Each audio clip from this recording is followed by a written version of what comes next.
So guys, তোমরা অনেকেই জিজ্ঞাসা করো আমি তারের মধ্যে ওয়ালের মধ্যে তার লাগাই কী করে। আমি এগুলো ইউজ করি, খুব কম দামে হয়ে যায়। এগুলা 30 থেকে 40 টাকা প্যাকেট, অনেক জায়গায় 35,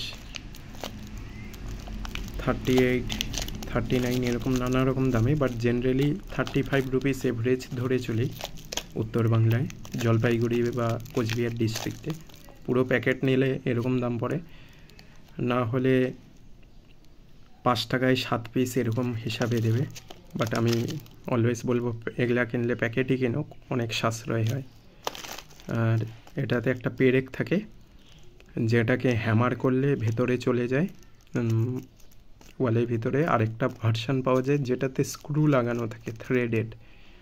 ওটা যারা তোমরা পাওয়ার ড্রিল ইউজ করতে যাও, মাথার মধ্যে ছোট যে ড্রিল মেশিনগুলো হয়, বুঝতে পেরে গেছো আশা করি, কর্ডলেস ড্রিল, ওটা দিয়ে লাগিয়ে দেওয়া যাবে। বড় ড্রিল না, ছোট ড্রিল, ওগুলা ইউজ হয় ইলেকট্রনিক্স কাজের জন্য। আর ওয়ালে জানোই স্ক্রু লাগানো ভীষণ চাপ, তো পেরেক বেটার অপশান মনে হয় আমার কাছে।